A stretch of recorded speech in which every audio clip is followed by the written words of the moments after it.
நாம ஏதோ ஷூட்டிங்ல இருந்து நேரா வந்து சிஎம் ஆன மாதிரியே சில பேர் ஒரு இமேஜ் கிரியேட் பண்றாங்க.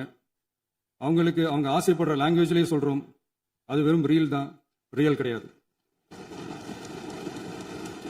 ஒரு சாதாரண நடிகனாக நம்ம கெரியர் தொடங்குச்சு.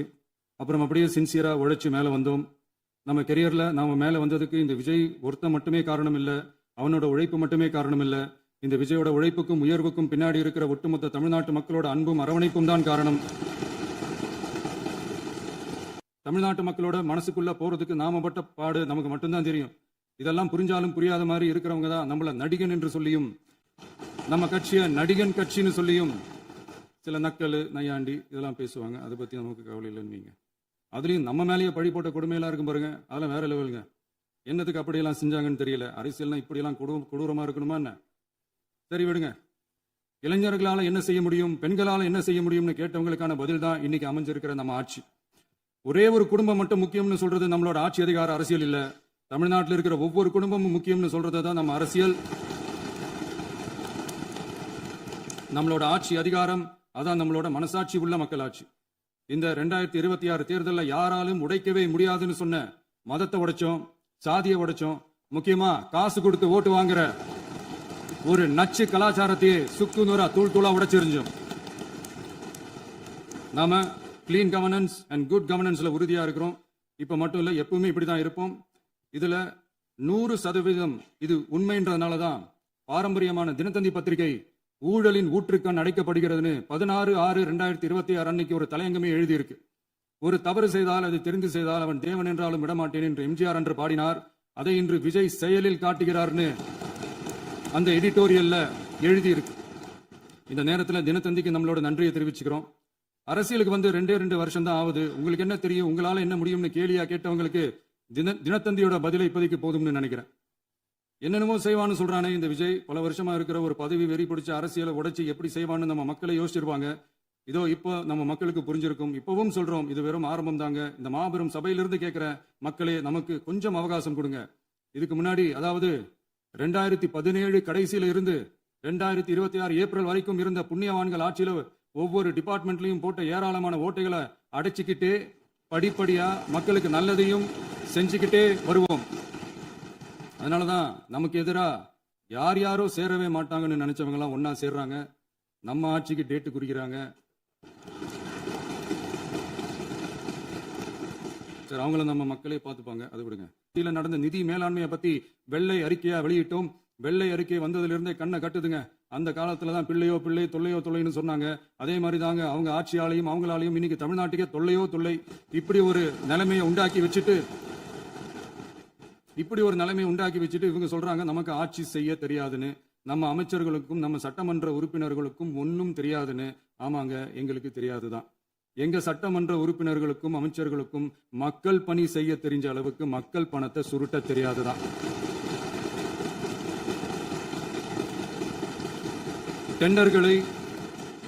டெண்டர்களை முறைப்படுத்த தெரிஞ்ச அளவுக்கு அதோட ரேட்டை உயர்த்தி ஊழல் செய்ய தெரியாதுதான்.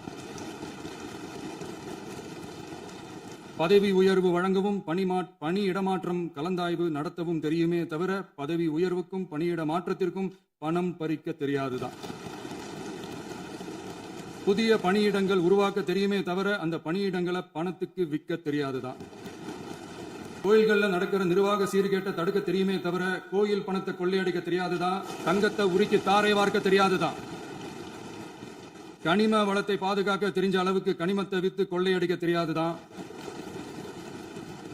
அரசு வருமானத்தை அரசு கஜானாவுக்கு மாத்த தெரிஞ்ச அளவுக்கு அந்த பணத்தை தனிப்பட்ட கஜானாவுக்கு மடை மாத்த தெரியாதுதான். போதை கலாச்சாரத்தை தடுக்க தெரிஞ்சவங்களுக்கு போதை கலாச்சாரத்தை வளர்க்க தெரியாதுதான். நம்ம குடும்பத்தில் இருக்கிற பாட்டி, அம்மா, அக்கா, தங்கச்சி, குழந்தைங்களை, பெண்களை மதிக்க தெரிஞ்சவங்களுக்கு ஓசி பஸ், 1000 ரூபாய் கேஸ், இப்படி எல்லாம் பேச தெரியாதுதான். எங்க உறுப்பினர்களுக்கும் அமைச்சர்களுக்கும் மக்கள் சேவை தெரிந்த அளவிற்கு சுயநல தேவையை செஞ்சிக்க தெரியாதுதான். அதனாலதான் சொல்றோம், எங்களை பார்த்து எதுவும் தெரியாதுன்னு சொல்றவங்களுக்கு சொல்றோம், இதெல்லாம் எங்களுக்கு தெரியாதுதான். உங்களை மாதிரி முறைகேடுகளை செய்யறத நாங்க தெரிஞ்சுக்கவும் போறதில்ல, தெரிஞ்சுக்கவும் ஆசைப்படல. அத கடைசி வரைக்கும் எங்களுக்கு தெரியாமலே இருந்துட்டு போகட்டும். அதனால நாங்களும் எங்க மக்களும் வெரி வெரி ஹாப்பி தான். மாண்புமிகு பேரவைத் தலைவர் அவர்களே, சட்டம் ஒழுங்கை பத்தி பேச்சு வந்தது. சட்டம் ஒழுங்கு சரியா இருக்கணும் அப்படின்றதுல எங்களுக்கு மாற்று கருத்தே கிடையாது. கண்டிப்பா லா அண்ட் ஆர்டர் கரெக்டா இருக்கணும், கரெக்டா இருக்கும், இருக்க வைப்போம். அதே மாதிரி பெண்கள் பாதிக்கப்படுறதையும் இங்க யாராலையும் சகிச்சிக்கவே முடியாது. அதுக்கான கடுமையான நடவடிக்கைகள் நம்ம அரசு எடுத்துக்கிட்டு இருக்கிறோம். இந்த சிங்கப்பெண் சிறப்பு அதிரடிப்படை கூட அதுக்கான ஒரு ஃபர்ஸ்ட் ஸ்டெப் தான். அதே மாதிரி இந்த போதைப் பொருள் நடமாட்டம் அதை கண்ட்ரோல் பண்றதுக்கும் நம்ம அரசு கடுமையான நடவடிக்கைகள் எடுத்துக்கிட்டு இருக்கிறோம். அதையும் கண்டினியூ பண்ணி எடுப்போம். மாண்புமிகு பேரவைத் தலைவர் அவர்களே, இப்ப நான் சொன்ன இந்த பிரச்சனைகள்லாம் 2026 போன மாசம் மே மாசம் 10ஆம் தேதி புதுசா வந்துடல. இதெல்லாம் பல வருஷமா இருக்கிற பிரச்சனைகள் தான், பல வருஷமா கண்டுக்காம விட்ட பிரச்சனைகள் தான்.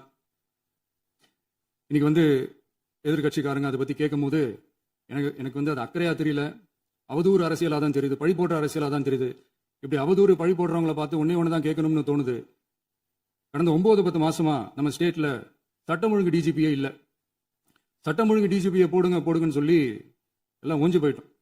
போன ஆட்சியில நடந்ததுக்கெல்லாம் இப்பதான் விடையே கண்டுபிடிக்கிறோம் நம்ம ஆட்சியில்.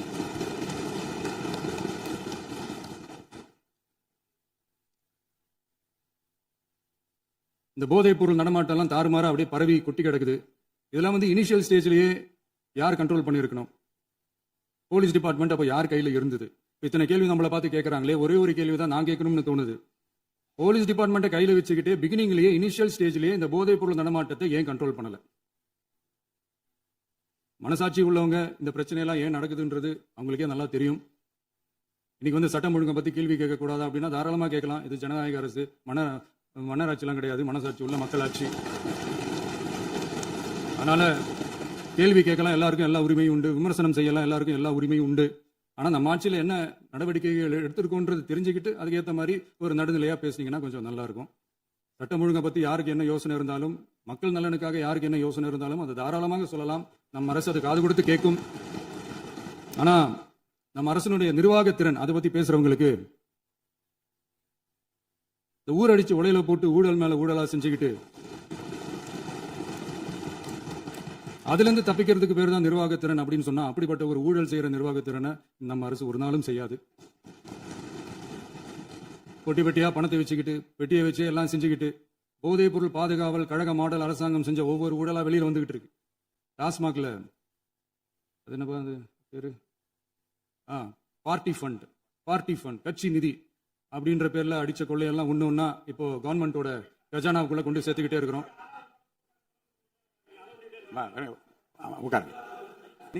நேற்று நான் பேசும்போது சில அமைச்சர்கள் குறுக்கிட்டு பேசினாங்க, அதற்கு நீங்க அனுமதி கொடுத்தீங்க. அதே மாதிரி இன்னைக்கு முதலமைச்சர் பேசும்போது சில வார்த்தைகள், தவறான வார்த்தைகள் பேசுறாரு. அவர் பார்ட்டி ஃபண்ட் அப்படின்னு சொல்லியிருக்கிறாரு. அவர் அமைச்சர் அந்த பார்ட்டி ஃபண்ட் எந்த பார்ட்டின்னு கூட சொல்ல தைரியம் இருந்தா சொல்லுங்க, நாங்க அதெல்லாம் ஃபேஸ் பண்ண தயாரா இருக்கோம். எதையும் ஆதாரத்தோடு எதையும் பேசுங்க. நீங்க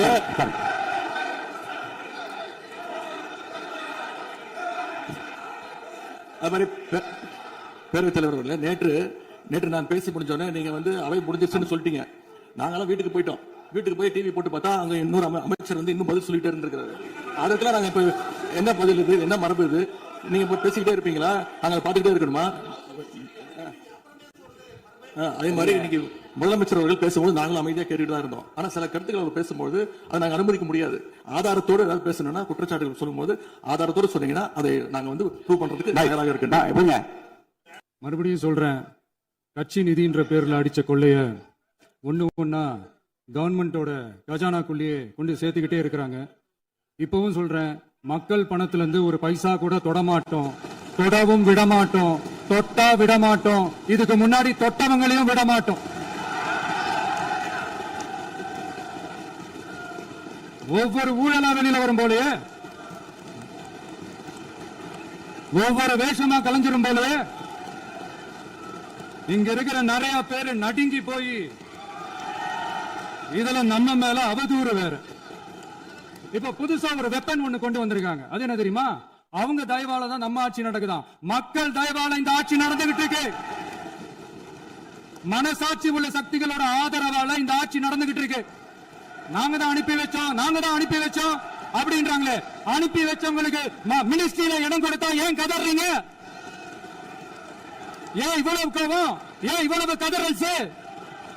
இதுல இன்னொரு முக்கியமான விஷயம், மார்க்சிஸ்ட் கம்யூனிஸ்ட் கட்சி நமக்கு ஆதரவு கொடுத்தது சுயேட்சையா எடுத்த முடிவுன்னு சொல்றாங்க. அதே மாதிரி இந்திய கம்யூனிஸ்ட் கட்சி நமக்கு ஆதரவு கொடுத்தது சுயேட்சையா எடுத்த முடிவுன்னு சொல்றாங்க. இதுல எங்க இருந்து நாங்க தான் அனுப்பி வச்சோம்னா புரியலையே. மக்களுக்கு நல்லா புரியும், எல்லாத்தையும் தெளிவா பார்த்துக்கிட்டு இருக்கிறாங்க.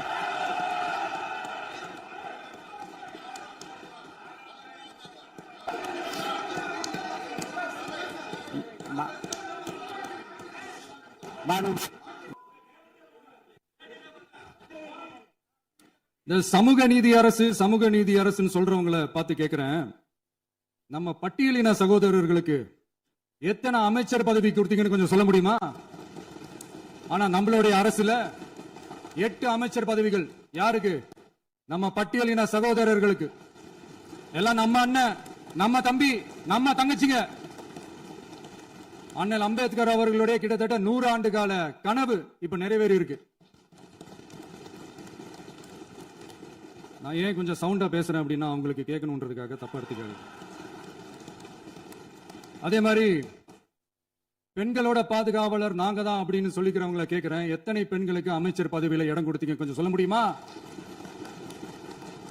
எங்க அரசுல 4 சகோதரிகளுக்கு அமைச்சர் பதவி கொடுத்திருக்கிறோம்.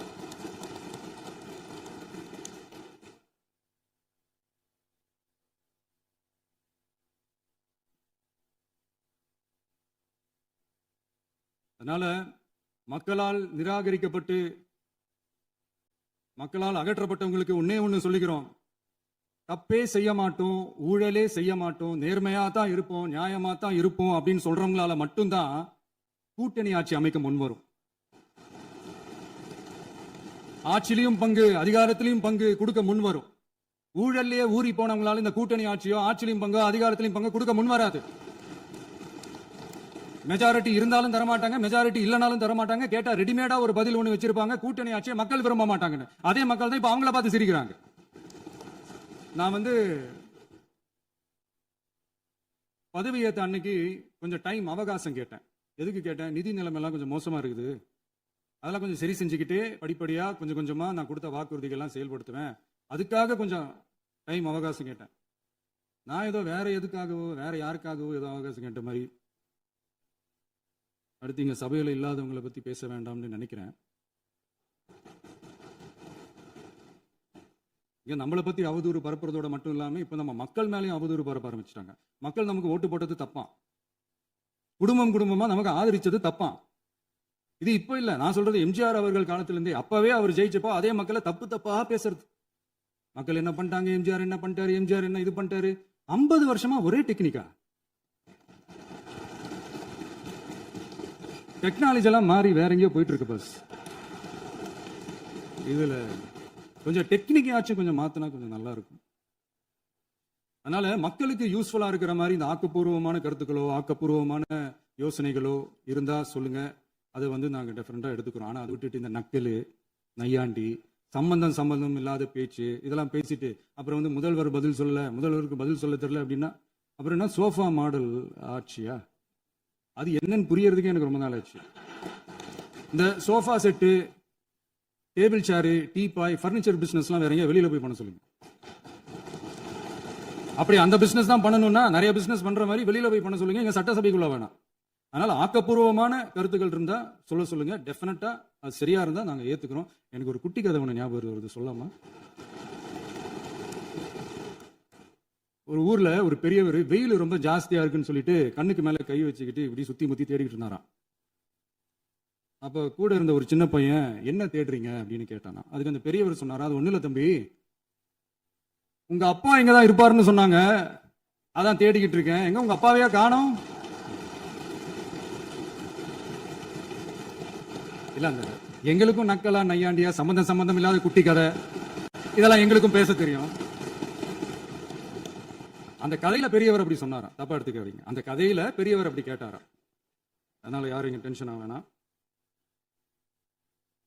அதனால இன்னொரு இந்த என்னுடைய உரையை முடிக்கிறதுக்கு முன்னாடி போயிட்டாங்க, பேசலாமா? நிறைய உங்க கருத்துக்களை நீங்க முழுமையாக மன நிறைவோடு பேசலாம். டிவியில் பார்ப்போம். சரி, அதான் 5 நிமிஷம் பேசுனதுக்கே கொலை தூரி இந்த ஆட்டம் ஆயிடுச்சு. பேசுனா அப்புறம் என்ன பண்றது? கடைசியா நான் இந்த உரையை முடிக்கிறதுக்கு முன்னாடி ஒரு முக்கியமான ஒரு விஷயம் பத்தி சொல்லணும். ஆளுநர் உரை அன்னைக்கு இந்த தமிழ் தாய் வாழ்த்துக்கு அப்புறம் தேசிய கீதம் பாடினது தப்பு, தேசிய கீதம் 2 முறை பாடினது தப்பு, அப்படி ஒரு நிகழ்வு இதுக்கு முன்னாடி இந்த சட்டசபையில நடந்ததே கிடையாது, அந்த மரபையே மாத்திட்டீங்க, இப்படி ஒரு ஒரு பெரிய ஒரு போர் மாதிரி எதிர்கட்சியை சார்ந்தவங்க எல்லாம் சொன்னாங்க இல்லையா? அந்த மாநில உரிமை போராளிகளை, அந்த மரபு காக்கிற உரிமை போராளிகளை ஒரே ஒரு கேள்விதான் கேட்கணும். 2021 ஆகஸ்ட் 2 ஞாபகம் இருக்கா? Centenary celebration of Tamil Nadu legislature. அந்த ஃபங்க்ஷன்ல நம்ம முன்னாள் முதலமைச்சர் கருணாநிதி அவர்களோட கலைஞர் அவர்களுடைய கலைஞர் அவர்களுடைய புகைப்படத்தை மாண்புமிகு குடியரசுத் தலைவர் திறந்து வைக்கிற ஒரு ஃபங்க்ஷன். அந்த ஃபங்க்ஷன்ல national anthem followed by Tamil தாய் வாழ்த்து அப்படின்னு அறிவிச்சது ஞாபகம் இருக்கா? அதாவது தேசிய கீதத்துக்கு அப்புறமா 2வது முறையா, நோட் திஸ் பாயிண்ட் மாண்புமிகு பேரவைத் தலைவர் அவர்களே, ப்ளீஸ் நோட் திஸ் பாயிண்ட். தேசிய கீதத்துக்கு அப்புறம் 2வது முறையாக தமிழ் தாய் வாழ்த்து பாடப்படும் அப்படின்னு சொன்னது ஞாபகம் இருக்கா? அதுவும் முத்தமிழ் அறிஞர் அப்படின்னு சொல்ற நம்ம கலைஞர் அவர்களுடைய அந்த புகைப்படம் வெளியிட்டு விழாவில் அவர் இருந்த இதே சபையில தமிழை 2வது இடத்துக்கு தள்ளினது யாருன்னு ஞாபகம் இருக்கா? அது மட்டும் இல்ல, அந்த தேசிய கீதத்தை நாட்டுப்பண் நேஷனல் ஆந்தம்னு சொல்லி அதே ஃபங்க்ஷன்ல கடைசியா ஃபங்க்ஷன் முடியும் போது செகண்ட் டைம் தேசிய கீதம் பாடினதும் ஞாபகம் இருக்கா? இதே அவையில் தான், அது அவை குறிப்பிலும் இருக்கிறது, இதே அவையில் தான் நடைபெற்றது. இந்த தக்க நேரத்தில் இந்த ஆதாரங்களை அளித்த மாண்பு முதல்வர்களுக்கு நன்றியை தெரிவித்துக் கொள்கிறேன். டவுட் இருந்தா இந்த புக்கை பார்த்து தெரிஞ்சுக்கலாம். அதனால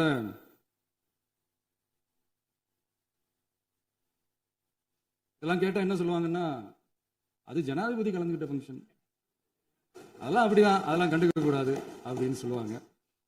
இதே மாதிரிதான் பேசுறது ஒண்ணு, செய்யறது ஒண்ணு, பேசுறது ஒண்ணு. இதெல்லாம் மக்கள் பார்த்துக்கிட்டு இருக்காங்க. எலெக்ஷனுக்கு முன்னாடி தான் அப்படி செஞ்சுக்கிட்டு இருந்தாங்க, இப்போ எலெக்ஷனுக்கு அப்புறம் அதே தான் செய்யறாங்க.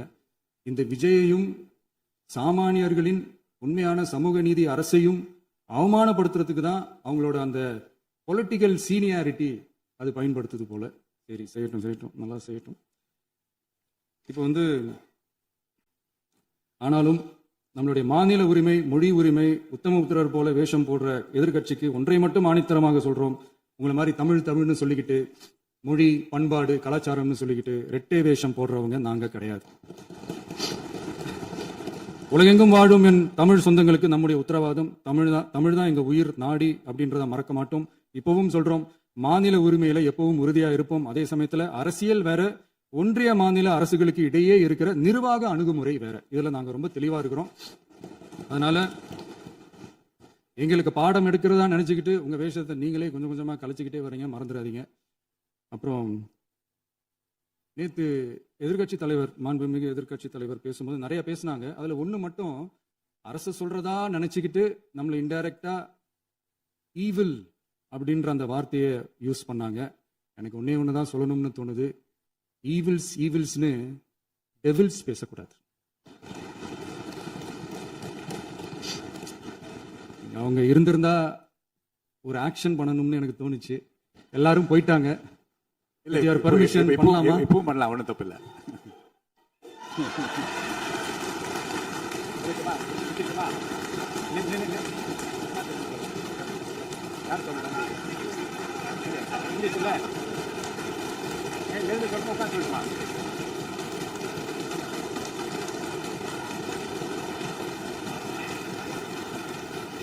விவா